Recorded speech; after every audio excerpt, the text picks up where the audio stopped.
தமிழ் ஜனம் நேயர்களுக்கு வணக்கம். டெமோக்ராட்டிக் டிபேட் நிகழ்ச்சிக்கு உங்களை அன்புடன் வரவேற்கிறேன். சென்னை நங்கநல்லூரில் தமிழ்நாடு ஹஜ் ஹவுஸ் இது அமைக்கப்படும் அப்படின்னு சொல்லிட்டு முதல்வர் ஸ்டாலின் அவர்கள் அறிவிப்பு வெளியிட்டார். இந்த அறிவிப்பு இப்போது சலசலப்பை ஏற்படுத்தியிருக்கு. இது சம்பந்தமாக நம்மோடு பேசுவதற்காக பத்திரிகையாளர் திரு நம்பி நாராயணன் அவர்கள் நம்மோடு இணைந்திருக்கிறார். வாங்க நிகழ்ச்சிக்கு போகலாம். வணக்கம் சார். வணக்கம் அபிடம். தமிழ்நாடு ஹஜ் ஹவுஸ் இது அமைக்கிறதுல நமக்கு என்ன சார் பிரச்சனை? யாருக்கு எந்த பிரச்சனையும் இல்லை. அதாவது ஒரு குறிப்பிட்ட மதத்துக்கு என்ன தேவையோ அதை செய்து கொடுக்க வேண்டிய கடமை அரசாங்கத்துக்கு இருக்கிறது. ஆனால் தமிழ்நாடு ஹஜ் ஹவுஸ் தமிழகத்தில் இருக்கிறதா என்றால் இருக்கிறது. 40 ஆண்டுகளுக்கு மேலாக சூளையில் இருந்து கொண்டே இருக்கிறது. ஹஜ் ஹவுஸில் என்ன நடக்குது அப்படின்னு ஒரு கேள்வி கேட்டால், ஹஜ் ஹவுஸில் பொதுவாக ஹஜ்ஜுக்கு போகிறவர்களை அங்கே ஒரு இடத்துல ஒருமித்த வைத்து ஒரு 3 நாள் அவர்களுக்கு ஹஜ்ஜுக்கு பயணத்தை பற்றி ஒரு பயிற்சி கொடுத்து அங்கே போகும்போது என்னென்ன ப்ராக்டிஸ் பண்ணணும், எப்படி இருக்கணும், எந்த மாதிரி இருக்கணும்னு சொல்லி அனுப்பி வைக்கிறார்கள். ஆனால் இங்கே இருக்கிற ஹஜ் ஹவுஸ் எப்படி இருக்குன்னா, அந்த ஹஜ் ஹவுஸுக்குள்ளேயே மசூதி இருக்கிறது. அங்கே 5 வேளை தொழுகை நடக்கிறது. அங்கே 40-50 ரூம் இருக்குது. நான் ஒரு ஜமாத்தில் லெட்டர் வாங்கிட்டு அங்கே போனால் அங்கே தங்க முடியும். அப்படின்னா என்ன ஆகுதுன்னா, இந்த ஹஜ் ஹவுஸ் என்பது ஹஜ் ஹவுஸுமே இல்லை, அது ஒரு விடுதியாக மாறி இருக்கிறது இன்றைக்கி இருக்கிற ஹஜ் ஹவுஸ். ஒரு பக்கம் பார்த்தா அது ஹஜ் கமிட்டி தான் பண்ணுறாங்க, அரசாங்கத்தால் நியமிக்கப்பட்ட ஹஜ் கமிட்டி தான் என்று வைத்து கொண்டாலும் கூட இது அரசாங்கம் நேரடியாக பண்ணுகிறதா என்று ஒரு கேள்வி வருகிறது. இது முதல் விஷயம். இன்றைக்கி நங்கநல்லூரில் அது வந்தால், இப்போ என்னுடைய கேள்வி என்னென்னா, எந்த இடம்னு எனக்கு தெரியலை. முபாரக்கினுடைய ஒரு அறிக்கையை நான் பார்த்தேன். அந்த முபாரக் என்ன சொல்லியிருக்கிறார் என்றால், பழைய விமான நிலையத்துக்கும் புது விமான நிலையத்துக்கும் நடுவில் அப்படின்னு சொல்கிறார். நடுவில்னா எந்த இடத்துல அப்படின்னு எனக்கு தெரியலை. ரோடு ஓரத்துலையா அப்படின்னு ஒரு கேள்வி கேட்டால் எனக்கு பயமாக இருக்குது. ஏன்னா ரோடு விவரத்தில் இன்றைக்கி ராக்கெட்டிங் ரியல் எஸ்டேட் ப்ரைஸ் இருக்கும்போது ரோடு ஓரத்தில் எவ்வளவு 8 கோடி என்று சொல்லியிருக்கிறார்கள். இவர்கள் ஒதுக்கும்போது நான் இதை எப்படி பார்க்கிறேன் என்றால், தனிநபர்கள் செய்யக்கூடிய லேண்ட் ஜிஹாத்தை அரசாங்கமே பண்ணுகிறதோ. இல்ல, லேண்ட் ஜிஹாத்ன்றது கொஞ்சம் கடுமையான வார்த்தையா தெரியுது. ஒரு அரசாங்கம் ஒரு மதத்துக்கு உதவி செய்ய வேண்டியது அதனுடைய கடமைன்னு நீங்க தான் சொன்னீங்க. அந்த கடமையை திமுக செய்யும் போது அதை ஜிஹாதுன்னு நாம சொல்றோம். இல்லைங்க, ஏற்கனவே ஒரு ஹஜ் ஹவுஸ் இருக்கு என்பதை நான் சுட்டிக்கிறேன். ஆனா ஏர்போர்ட்டுக்கு பக்கத்துல இருக்கிறது வசதி தானே. ஏர்போர்ட் பக்கத்துல ஏன் நங்கநல்லூர்ல அடுத்த கேள்வி வருகிறது இல்லையா? நங்கநல்லூர்ல ஏன் கூடாதுன்ற கேள்வி வருது. ரெண்டு விஷயம் வருதுங்க. நான் ஒரு சமுதாயத்துக்காக பேசுகிறேன் அப்படின்னு நீங்க நினைச்சிட வேண்டாம். ஆனால் ஒரு குறிப்பிட்ட சமுதாயம் என்ன காரணத்தினாலோ அவங்களெல்லாம் அக்ரஹாரத்துலேருந்து வேறு காரணத்துக்காக இடம்பெயர்ந்து வந்திருக்கிற இடத்துல அவர்களாக சொந்த உழைப்பில் கோயில் கட்டி அரசாங்கம் நயா பைசா கொடுக்கல. ஆனால் அரசாங்கம் கட்டின கோயிலை எடுத்துக்கொண்டு இருக்கிறது. அதில் மாற்றுக்கிறது கிடையாது. ஏன் எடுத்துக்கிச்சு?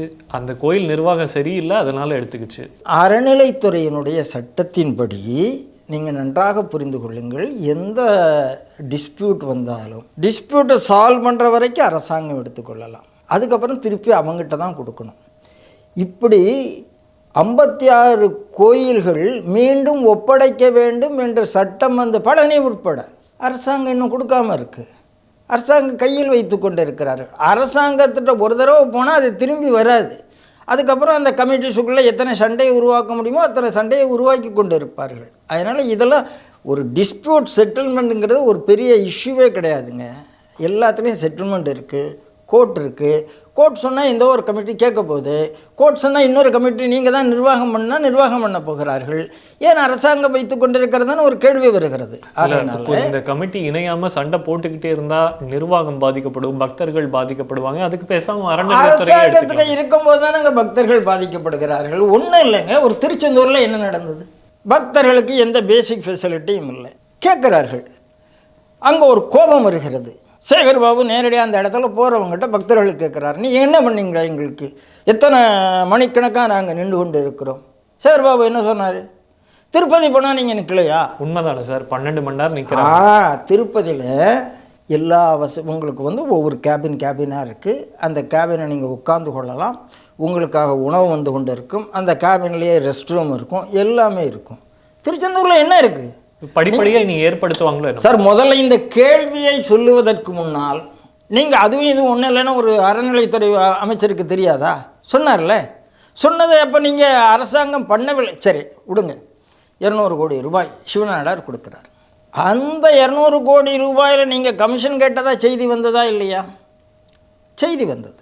அறநிலைத்துறை இன்றைக்கு எப்படி இருக்குன்னா, ஒரு கோயிலில் நான் ஒரு கும்பாபிஷேகம் பண்ணணுன்னா கூட அரசாங்கத்திட்ட அனுமதி வாங்கணும். அந்த அரசாங்கம் நயா பைசா கிடையாது, கொடுக்காது. பக்தர்களாக சேர்ந்து பண்ணுவார்கள். அதுக்கு இந்த அமைச்சருக்கோ அதிகாரிக்கோ லஞ்சம் கொடுக்க வேண்டும். நான் என் கோயிலில் நீ பண்ண போகிறதில்ல சார். இன்றைக்கும் சார் இவங்க என்ன சொல்கிறாங்க, நாங்கள் அறநிலைத்துறையில் என்னத்தெல்லாமோ பண்ணிட்டோம், இது பெரிய ஆன்மீக அரசு அப்படிலாம் நிறைய வார்த்தைகள் சொல்லுகிறார்கள். ஆனால் நான் என்ன சொல்கிறேன், அறநிலை நீங்கள் ஒரு கேள்வி ஒரு பதில் சொல்கிறீங்க. இத்தனை கணக்கான ப்ராப்பர்ட்டி நாங்கள் மீட்டு இருக்கிறோம். அதை பற்றி ஒரு வெள்ளை அறிக்கை கூடன்னு கேட்குறோம், இன்னும் வரல. நீங்கள் கொடுக்குற அமௌண்ட் என்ன, யார்கிட்டேருந்து மீட்டுருக்கீங்க, யார் வச்சிட்டு இருந்தா ஒன்றும் சொல்லலை.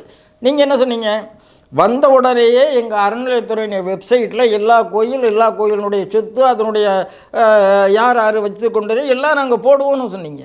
நீங்கள் போடவே இல்லை. ஒரு இந்து சமய அறநிலையத்துறையில் நீங்கள் சொன்ன மாதிரி குளறுபடிகள் இருக்கலாம். ஆனால் அட்லீஸ்ட் ஹஜ் விஷயத்துலையாவது அவங்க கொஞ்சம் நியாயமாக யோசித்து நடவடிக்கை எடுக்கிறாங்கன்னு நம்ம எடுத்துக்கலாம்ல. நான் அப்படி நினைக்கலைங்க. இது ஒரு ஓட் பேங்க் பாலிடிக்ஸ் என்று நான் பார்க்குறேன். ஏன்னா ஏற்கனவே ஒரு இடத்துல ஹஜ் ஹவுஸ் இருக்கும்போது நீங்கள் மாற்றணும் அவங்க கேட்குறாங்க. சார் நான் இப்படி நினைக்கிறேன், அதாவது திருப்பரங்குன்றத்தில் நீங்கள் தோல்வி அடைந்ததால் இஸ்லாமியர்களை பேம்பர் பண்ண இந்த ஹஜ் எடுத்திருக்கீங்கன்னு நினைக்கிறேன். ஏன்னா திருப்பரங்குன்றத்தில் நீங்கள் யோசிச்சு ஆண்டுக்கு 600 பேர் 500 பேர் போவாங்க சார். இல்லை என்று சொல்லுகிறேன். அந்த ஹஜ் எல்லாம் அந்த ஒரு நாட்கள் தான் தடை. இப்போது அதுக்காகத்தான் இந்த ஹஜ் ஹவுஸில் என்ன நடக்குதுன்னு சொல்கிறேன். இந்த ஹஜ் ஹவுஸ் 24/7 நடந்து கொண்டு இருக்கிறது. அப்போ நான் என்ன நினைக்கிறேன், அங்கேயும் 24/7 ஆக்டிவிட்டி இருக்கும் என்று நினைக்கிறேன். ஏன்னா இருந்துட்டு போட்டோம் சார். இல்லை சார், நீங்கள் சில விஷயம் பார்த்து ஒரு 10 ஆண்டுகளுக்கு முன்னால் எவ்ரி 40 கிலோமீட்டர்ஸ் நேஷ்னல் ஹைவேல நீங்கள் ஒரு நல்ல இடம் எடுத்து கொடுங்கள், தேர்வு செய்து கொடுங்கள், நாங்கள் உங்களுக்கு மசூதி கட்டி தருகிறோம் அப்படின்னு சிங்கப்பூரை சேர்ந்த ஒரு இஸ்லாமிய தொழிலதிபர் அட்வர்டைஸ்மெண்ட் கொடுத்துருந்தாரா இல்லையா? இப்போ என்னுடைய கேள்வி என்ன, அது என்ன, what is that every 40 kilometre என்ன சிலன்னு நீங்கள் ஏன் சொல்லுகிறீர்கள்? அப்படி என்றால் இதில் ஏதோ ஒரு சதி இருக்குது என்று நான் சார், அதையும் தமிழ்நாடு அரசு எடுக்கக்கூடிய ஒரு முன்னெடுப்பையும் நாம் எப்படி முடிச்சு போட முடியும்? சார், தமிழ்நாடு அரசை பற்றி நான் சொல்லுகிறேன். தமிழ்நாடு அரசு இந்துக்களுக்கான அரசாங்கம் இல்லை. தமிழ்நாடு அரசு யார்கிட்ட பிச்சை எடுத்த அரசாங்கம்ங்கிறத ஜான் பொன்னையா சொல்லியிருக்கிறார். தமிழ்நாடு அரசு யார் கையில் இருக்குங்கிறத இவங்க சொல்லியிருக்கிறாங்க. ஆகையினால இந்த அரசாங்கம் இந்துக்களுக்கு என்னென்னலாம் தொல்லை கொடுக்குமோ அதையெல்லாம் கொடுக்கக்கூடிய அரசாங்கம் என்று நான் சொல்கிறேன். அதுவும் குறிப்பிட்ட சமுதாயத்தை கொடுக்கும்போது ரொம்ப அதிகமாக தொல்லை கொடுக்கக்கூடிய அரசாங்கம் என்று சொல்கிறேன். தமிழ்நாடு அரசு இந்துக்களுக்கான அரசாங்கம் இல்லைன்னு சொல்கிறீங்க. ஆனால் இதே அரசாங்கம் தான் இந்துக்கள் அறுபடை முருகன் கோயிலுக்கு போகிறதுக்கு மானியம் கொடுக்குது அப்படின்றது உங்களுக்கு தெரியுமா? இலவசமாக கூப்பிட்டு போகிறாங்கன்னு நினைக்கிறேன். இல்லை, அதில் ஏதோ ஒரு சின்ன சதி இருக்குங்க. இந்த அறுபடை வீட்டில் நான் வரவேற்கிறேன், ஒரு நல்ல விஷயத்தை நான் வரவேற்கிறேன். ஆனால் இதெல்லாம் யார் பண்ணுறா? சுப்பிரமணியம் வேறு முருகன் வேறேன்னு சொன்ன ஒரு ஆளை தான் நீங்கள் அந்த இடத்துல வச்சு கொண்டு இருக்கிறீர்கள். பழனியில் போய் அந்த ஆள் தான் பேசுகிறார். பழனியில் போய் அதாவது அந்த ஆள் பேசும்போதே நான் உங்களுக்கு நுட்பமாக ஒரு விஷயத்தை சொல்லுகிறேன் அப்படின்னு ஆரம்பித்தாலே அந்த ஆள் ஏதோ ஆன்டிகிண்டு பேச போகிறான்னு அர்த்தம். அதான் வேலை, அவருக்கு வேலை. அவருடைய பேச்சை நானே கேட்டிருக்கிறேன் சன் டிவியில். அதே நபர் இப்போ நான் உடனே எடுத்து கொடுக்க முடியாது, ஏன்ட்டு நான் சன் டிவியில் ஆர்கியூஸ் எடுக்கிற இடத்துல நான் இல்லை.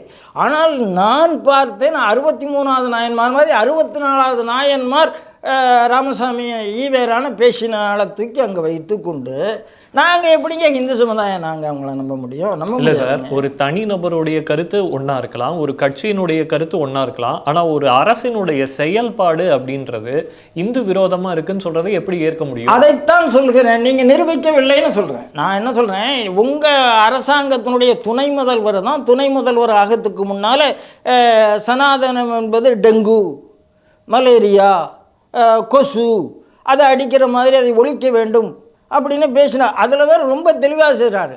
அதை நான் ஒழிக்க வேண்டும் என்று தெளிவாக சொல்கிறேன்னு பேசுகிறேன். அதே அறநிலையத்துறை தான் இலவச திருமணங்கள் இந்துக்களுக்கு செஞ்சு 4 கிராம் தங்கம் தாலிக்கு கொடுக்குறாங்க அப்படின்றது நான் உங்கள் கவனத்துக்கு கொண்டு வர விரும்புகிறேன். சார், நீங்கள் சின்ன விஷயத்த, அதாவது யாரை சாட்டிஸ்ஃபை பண்ணுறாங்கங்கிறத நான் பார்த்து கொண்டு இருக்கேன். சார், இது இந்துக்களுக்கான விஷயம் தானே? இல்லைங்க, இது இன்றைக்கி என்னது நடக்கலைங்க. நீங்கள் என்னென்னலாம் நிறுத்திருக்கீங்கன்னு பெற்றால் நான் அது ஒரு பெரிய பட்டியலே தருவேன். அதை நிறுத்திவிட்டு நீங்கள் என்ன சொல்லுகிறீர்கள் கேள்விக்கு தான். இல்லை சார், இந்து விரோத அரசுன்னு சொன்னீங்க. இது ஏற்கனவே நடக்கிற ஒரு விஷயமா இருக்கட்டும்.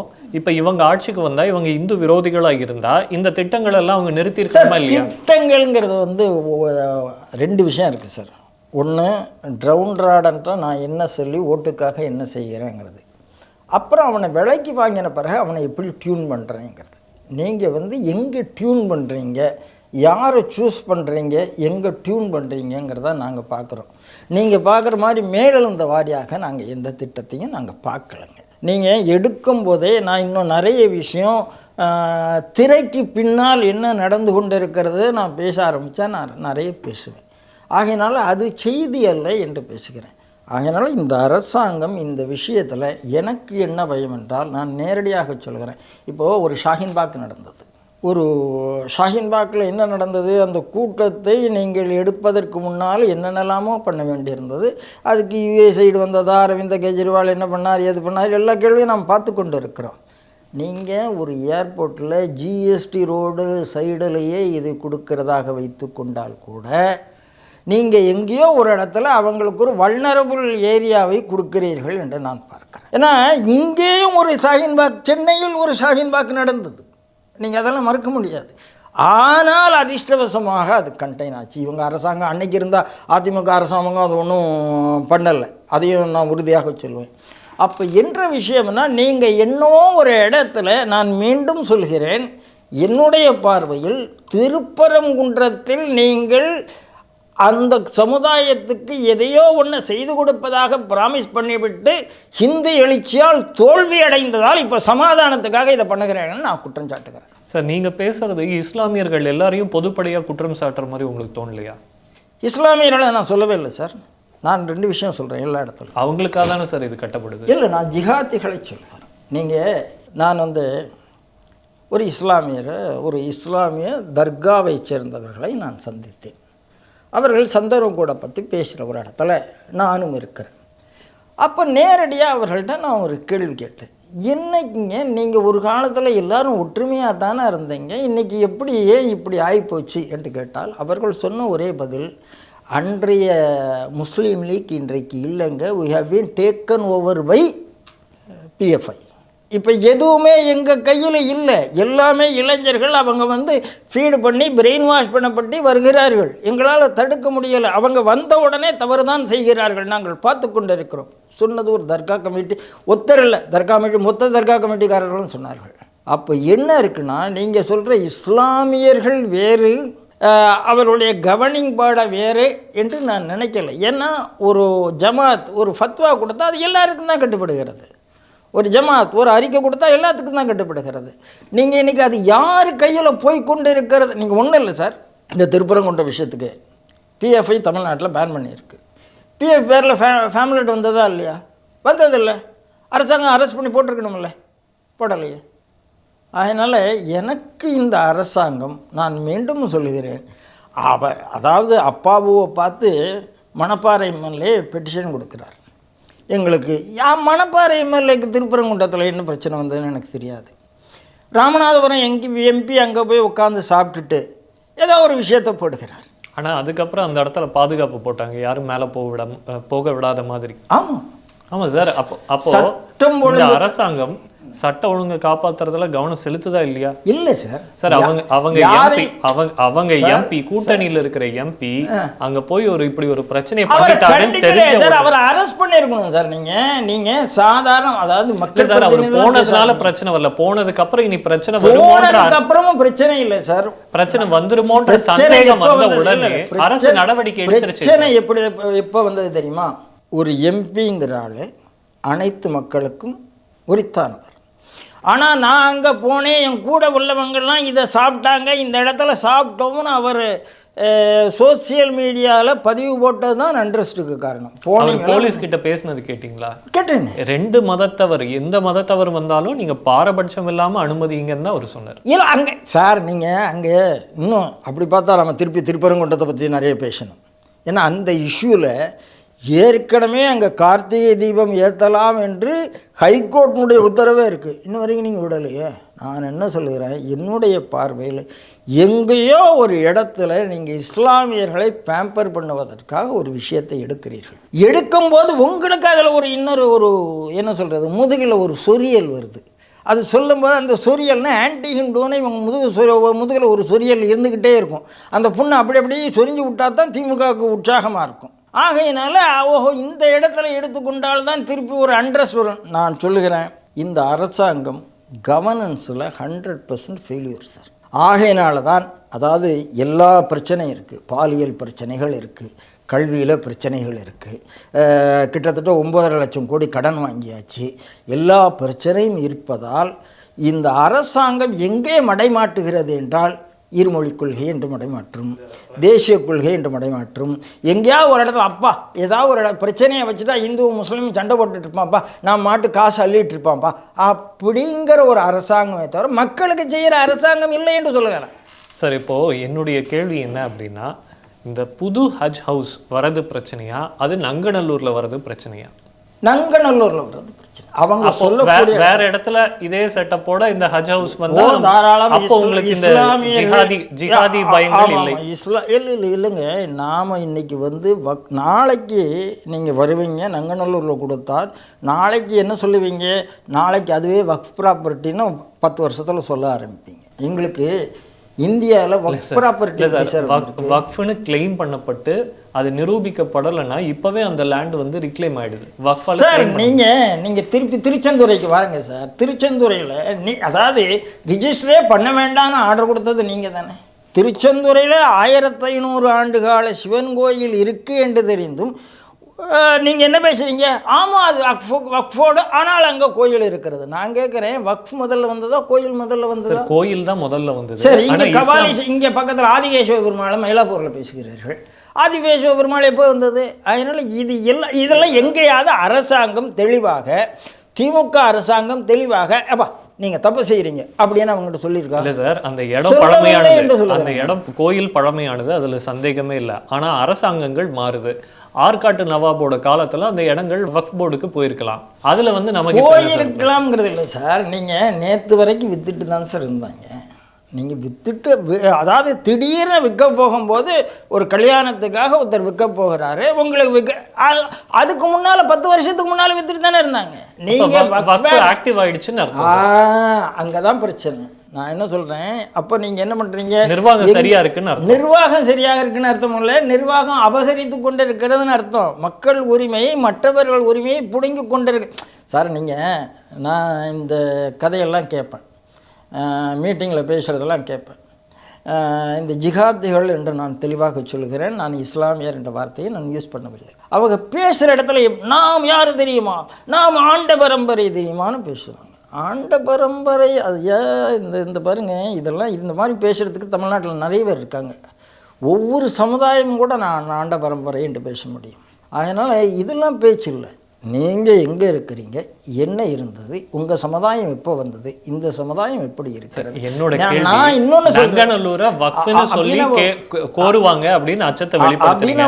வேற ஒரு இடத்துல இந்த மாதிரி ஹஜ் ஹவுஸ் வந்து அதை வக்ஃப்னு கிளைம் பண்ணா உங்களுக்கு அதை பற்றி பயம் வருதா வரலையா? வரும். உதாரணமாக ஆனால் நீங்கள் அது பிரச்சனை இல்லைன்னு சொன்னீங்க. அதாவது முஸ்லீம் மெஜாரிட்டி ஏரியான்னு நான் ஒன்று எதுக்காக சொல்லுகிறேன்னா, ஒரு விஷயம் நான் தெளிவாக சொல்லுகிறேன். இவர்களுடைய சிந்தனை எப்படி இருக்கிறதுன்னு சொல்கிறேன். இன்றைக்கி பல இடத்துல வீக்களத்தூரில் என்ன வந்தது, தேர்வோடும் வீதியிலும் மசூதி வந்தது. இன்றைக்கி தேர்வோட முடியலை. எத்தனை இடத்துல நான் ஒரு உதாரணம் நீங்கள் சொல்றதுக்காக நான் ஒவ்வொன்றுக்கும் ஒவ்வொரு ஊர் மட்டும்தான் சொல்லுகிறேன். தம்மம்பட்டியில் என்ன வந்தது, பங்குனி உத்தர திருவிழா நடத்த முடியவில்லை. அப்போது நான் இந்த மாதிரி தமிழ்நாடு முழுக்க ஒவ்வொரு ஊராக நான் சொல்லிக்கொண்டே இருப்பேன். இல்லை சார், நாம் இதையும் சொல்லலாம் சார். நுங்கம்பாக்கத்தில் அகஸ்தீஸ்வரர் கோயில் இருக்குது, பக்கத்துலேயே மசூதி இருக்குது, எந்த பிரச்சனையும் இல்லாமல் தானே போயிட்டுருக்கு. அகஸ்தீஸ்வரர் கோயில் விஷயத்தில் எனக்கு நீங்கள் இப்போ சொல்லும்போது இன்னொரு விஷயம் எனக்கு ஞாபகம் வருது. அங்கே இருக்கிற மசூதியை அந்த கோயில் நிலையத்தில் தான் எடுக்கிறதாக சொல்லப்படுகிறது. நீங்கள் காசி, மதுரா, அயோத்தியா இந்த டிஸ்பியூட்லாம் வெளியில் வந்ததுனால தெரிஞ்சது. இங்கே டிஸ்பியூட் வரலை, அவ்வளோதான் வித்தியாசம். இன்றைக்கி லண்டன், நான் ஏற்கனவே ஒரு யூடியூப் சேனலில் சொல்லும்போது தெளிவாகவே சொன்னேன், என் நாட்டை நீ முஸ்லீம் ஹிந்து என்று பிரித்தாயே, இன்றைக்கி உன் நாடு யாருக்கு அடிமையாகி கொண்டு இருக்கிறது? இன்றைக்கி இங்கிலாந்து ஃபினிஷ்டு, யூரோப் ஃபினிஷ்டு. யூரோப்பெல்லாம் இந்த அகதிகளாக போய் உட்காந்து கொண்டு அவர்களுக்கான அந்த நாம்ஸை இது பண்ணிவிட்டு எந்த வேலையும் பார்க்காமல் நல்லா உட்காந்து கொண்டு எப்படி கேப்சர் பண்ணாங்க. ஆகையினால தான் இன்றைக்கி ட்ரம்ப்புக்கு யூரோப் மேலே யூஇ மேலே ஏன் கோபம் வருகிறது என்றால், நீ உன்னை விட்டுக்கிட்டு விட்டால் இப்படி அமெரிக்கா ஆயிடக்கூடாதுன்னு பயம் வருகிறது. ஆகையினால நான் இதை எதுக்கு நான் அதைத்தான் சொல்லுகிறேன், இது ஒரு டைம் பாம் என்று சொல்லுகிறேன். நீங்கள் தயவு செய்து ஒரு விஷயத்தை புரிந்து கொள்ளுங்கள் என்று நான் சொல்லுகிறேன். இல்லை, உண்மையாலுமே அப்படி ஒரு பிரச்சனை வந்தால் நிச்சயமாக அரசாங்கம் வந்து அதில் தலையிட தான் போகுது. ஏன்னா இதே தமிழ்நாடு அரசு 5700 கோடி மதிப்பிலான கோயில் நிலங்களை மீட்டுள்ளது. 6140 ஏக்கர் கோவில் நிலங்களை மீட்டுள்ளது அப்படின்னு சொல்லி நமக்கு தரவுகள் தராங்க. அப்ப அந்த அரசு நாளைக்கு மக்களுக்கு ஒரு பிரச்சனை வந்தது அப்படின்னு சொன்னா நடவடிக்கை எடுக்குமா எடுக்காதா? நான் என்ன சொல்லுகிறேன், நான் என்ன சொல்லுகிறேன், இந்துக்கள் என்ன சொல்லுகிறோம், உங்கள் தரவுகளை நீங்கள் சப்ஸ்டான்ஷியேட் பண்ணுங்கன்னு கேட்குறேன். 5000 கோடி என்றால் 6000 சொச்சம் ஏக்கர் என்றால் எந்த இடத்துல யார்கிட்டேருந்து மீட்டீர்கள் என்று சொல்லுங்கள்னு நான் கேட்குறேன். ஏன்னா நான் பல கோயிலில் போகிறேன் சார். பல கோயில்களில் அந்த குத்தகை பாக்கின்னு போர்டு வச்சுருப்பாங்க. அந்த குத்தகை பாக்கி போர்டில் நீங்கள் என்ன வச்சுருப்பீங்கன்னா, அதில் பார்த்தா திடீர்னு வேறு வேற்று மதத்து பேர்கள்லாம் இருக்கும். எப்படி அவங்களுக்கு போனாங்க அப்படின்னு எனக்கு தெரியும். எனக்கு இந்த பாருங்கள், நீங்கள் இப்படி யோசிச்சுக்கோங்க, ஹிந்து கோயில் என்பது அரசாங்கத்தினுடைய சொத்தா நீங்கள் மாற்றிடுறீங்க. அரசாங்கத்தினுடைய சொத்தா இப்போ குளத்தூரில் ஒரு காலேஜ் உங்களுக்கு தேவைப்படுது. அதுக்கு எந்த கோயில் பணத்துலேருந்து காலேஜ் கட்டுறீங்க? கபாலி கோயில் சார்பில் இவங்க நிதி கல்வி நிலையம் கட்டுற நல்ல விஷயம் தானே சார்? சார் அதையும் குளத்தூரில் கட்டுறீங்க கேட்குறேன் நான். குளத்தூர்ல இன்னொரு கோயிலோட நிலம். அதாவது நீங்க ஹிந்து கோயில் என்றால் உங்க குடும்பத்தை சம்பந்தமான தொகுதிகளுக்கு கொள்ளையடிப்பீர்கள். பொதுச்சத்து என்றால் அதை ஹஜ்ஜுக்கு இல்லை சார். கல்வி நிலையம் கட்டுறதை நம்ம கொள்ளைன்னு சொல்ல முடியுமா சார்? கல்வி நிலையம் கட்டுறது எதுக்கு? இதே இந்துக்களுடைய கல்விக்காக தானே சார் கட்டுறாங்க. அப்படி கட்டக்கூடாதுன்னு சட்டம் இருக்கா சார்? திமுக அரசாங்கத்தை பற்றி இன்னும் நீங்கள் புரிஞ்சுக்கல சார். அதிமுக அரசாங்கத்தை பற்றி புரிஞ்சுக்கல. நீங்கள் ஒன்றுமே இல்லை சார். சசிகலா கொஞ்ச நாள் சசிகலா தான் அடுத்த சிஎம் ஆகும்போது அந்த சசிகலா வீட்டில் வரிசையாக நின்ன யூனிவர்சிட்டி வைஸ் சான்சலர் நம்பர் எத்தனை தெரியுமா? அதை நான் உங்களுக்கு சொல்லணுமா? இப்போ இவங்க எதுக்காக போராடி கொண்டு இருக்கிறார்கள்? கவர்னர் கூட என்ன சண்டை போடுறாங்க? வைஸ் சான்சலர் அப்பாயின்மெண்ட்டில் என்ன சண்டை போடுறாரு? கொள்ளையடிப்பதற்கு தான் சார் அவங்க கல்லூரியை நடத்துகிறார்கள். இதில் என்ன சந்தேகம்? ரெண்டாவது குளத்தூரில் போய் வச்சு நான் என்ன சொல்கிறேன், நீங்கள் திருவள்ளிக்கேணிலே வைங்களேன், யார் வேண்டேன்னா உங்களுக்கு ஒரு விஷயம், அதாவது ஹிந்து சொத்து என்றால் தனக்கு கொள்ளையடிக்க வேண்டியது, அரசாங்க சொத்து என்றால் மாற்று மதத்தாக்காரன்ட்டு கொடுக்க வேண்டியது, அதுதானே இந்த அரசாங்கம் என்று சொல்லுகிறேன். இதை எப்படி நீங்கள் மறுக்க போகிறீங்க? இன்னைக்கு ஐயா வைகுண்டர் அவதாரப்பதியில் ஒரு பிரச்சனை ஓடிட்டுருக்கு. இதை பற்றி அண்ணாமலை அவர்கள் கருத்து தெரிவிச்சிருக்காரு. அவரும் நீங்கள் சொல்கிற கருத்தையே தான் சொல்கிறார். தமிழகத்தோட ஆன்மீகத்தை அழிக்க முதல்வர் முயற்சிக்கிறார் அப்படின்னு. இதை எப்படி பார்க்குறீங்க சார்? அண்ணாமலை அவர்கள் 100க்கு 100%, 100% 1000% சரியாக சொல்கிறார். நீங்கள் அன்னதானத்தில் உங்களுக்கு என்ன சார் பிரச்சனை? என்ன பிரச்சனை? இல்லை, அன்னதானம் நடத்தினா கோயில் சன்னிதானம் உள்ளுக்குள்ள இவங்க நடத்தினா தனியார் நடத்த சார். இவங்க எத்தனை இடத்துல பிரகார ஸ்டால் போட்டு வித்துட்டு இருக்காங்க தெரியுமா? அந்த இடம் சுத்தமா போட்டு வித்துட்டு இருக்காங்க தெரியுமா? அந்த இடம் சுத்தமா தான். இல்லை, நான் இதை பற்றி நிறைய பேச வேண்டி இருக்கிறது தானே. அப்படின்னா ஒரு விஷயத்தை பாருங்கள். நான் ஒரு விஷயம் உங்கள்கிட்ட சொன்னேன், இது ஆன்டி ஹிந்து கவர்மெண்ட். உதாரணம் சொல்லுகிறேன். இன்றைக்கி பழனி பாத யாத்திரை, இன்றைக்கி கிட்டத்தட்ட ஆயிரக்கணக்கான பேர் அன்னதானம் போட்டு கொண்டிருந்தார்கள், நிறுத்தி விட்டீர்கள். திருவண்ணாமலை அப்படியே கிரிவல பாதையில் ஏகப்பட்ட பேர் அன்னதானம் போட்டு கொண்டிருந்தார்கள், நிறுத்தி விட்டீர்கள். இன்றைக்கி ஐயாவளி, நான் என்ன சொல்கிறேன், பக்தர்கள் என்ன விஷமாக கொடுக்க போகிறாங்க? எப்போ நீ கொடுக்குற இந்த அழுகின முட்டை, இந்த கீதா ஜீவன் கொடுக்குற அழுகின முட்டை விட நாங்கள் நல்லா தான் கொடுப்போம். நல்லா புரிந்து கொள்ளுங்கள், கீதா ஜீவன் கொடுத்த அழுகின முட்டையை விட பக்தர்கள் கொடுக்குற அன்னதானம் நன்றாகத்தான் இருக்கும். ஆனால் கீதா ஜீவனுடைய அழுகின முட்டைக்கு தடை இல்லை, பக்தர்களுடைய அன்னதானத்துக்கு தடை என்றால் என்ன அர்த்தம்? சார் நீங்கள் பாருங்கள், நல்லா பாருங்கள், ஒவ்வொரு ஏரியாவாக தான் சார் வரும். இது அனுமதி பெற்றுத்தான் அவர்கள் பண்ணினார்கள் அப்படிங்கிறதான் நமக்கு வந்திருக்கூடிய செய்தி. திருவண்ணாமலையிலையும் நீங்கள் அனுமதி என்று ஏன் போகணும்னு எனக்கு புரியலை. அதுதான் பழனியிலையும் அனுமதி என்று ஏன் போக வேண்டும்? அதாவது நீங்கள் நம்ம பழனியினுடைய ஒரு பாரதிய ஜனதா கட்சியினுடைய மாவட்ட தலைவர் அழகாக போட்டிருந்தார் இந்த திருப்பரங்குன்றம் போகிறதுக்கு முன்னால் தான், எப்படி காலையில் 8 மணிக்கு டாஸ்மாகை திறந்து விற்றுக்கிட்டு இருந்தாங்கன்னு. இதெல்லாம் இவங்க கண்டுக்க மாட்டாங்க. குடிச்சிட்டு கீழே விழுந்தா கண்டுக்கிட மாட்டாங்க. மாணவி நீ குடிச்சு தட்டு செத்து கொண்டு இருக்கிறான்னு நம்ம பார்த்துக்கிட்டு இருக்கோம். அன்னதானத்தில் ஆபத்து வந்துரும்னு சொல்கிறது பாஜக கேட்டுக்கிட்டதுக்காக இதே காஞ்சிபுரத்தில் டாஸ்மாக் கடையை மூடி இருக்காங்க. இன்றைய செய்தி சார், மக்கள் எழுச்சி வந்ததால் சார், அதான் துக்ளக் ஜோ சொன்னார், மக்கள் எழுச்சி வந்தால் கருணாநிதி பஜனை பாடுவார் என்றார். அந்த எழுச்சி வந்தால் நாளைக்கு உதயநிதியும் பஜனை பாடுவார். அதில் எனக்கு நம்பிக்கை இருக்கிறது. கேள்விகளுக்கு ரொம்ப சிறப்பாக பதில் அளித்தமைக்கு நன்றி சார். நன்றி அபனவ். நன்றி தமிழ் ஜனம் நேயர்களே.